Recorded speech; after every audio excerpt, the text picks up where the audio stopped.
Eh bien les amis, et si on tissait une toile?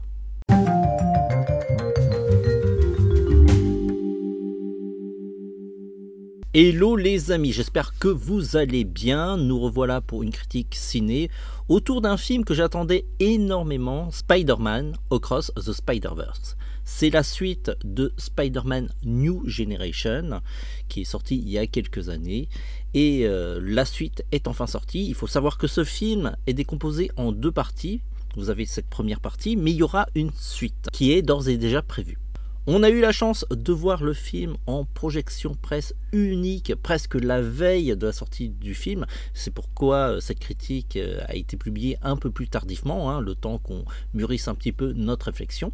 Alors côté pitch, c'est pas compliqué. Miles Morales vit dans son univers tranquille. Il regrette un petit peu ses amis qu'il avait rencontrés dans le premier film.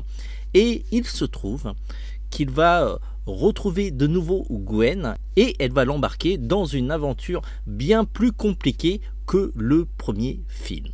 Côté graphique, ce film fait suite un petit peu au premier film de Spider-Man New Generation. Le design mélange plein de côtés graphiques différents, que ça va du comics old school, au graffiti, au dessin au feutre. Vraiment, c'est assez riche. Et d'un côté, c'est original et plutôt audacieux. Et parfois, le mélange est parfois raté. Ceci étant dit, globalement, c'est plutôt réussi. La musique est aussi vraiment entraînante, mais vraiment l'essentiel de ce film, c'est surtout l'histoire qui va à fond la caisse. On a dénoté à peu près 3 actes principaux. Vous avez l'intro qui est très très longue, puis après un acte intermédiaire qui met en place l'histoire, et vous avez le final.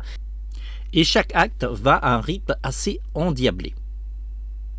Côté multiverse, vous allez être servi, il y en a vraiment énormément, il y en a peut-être un peu plus que Doctor Strange, largement plus même, et c'est vraiment satisfaisant. Sans trop vous dévoiler la fin de ce film, vous allez voir que vous allez être un peu frustré.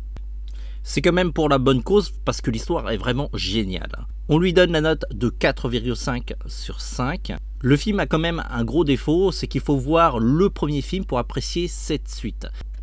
Même s'il vous rappelle les événements du premier film, ça n'est pas vraiment suffisant pour avoir cet attachement avec les personnages. En tout cas, c'est un film réussi, on vous le recommande chaudement, foncez le voir.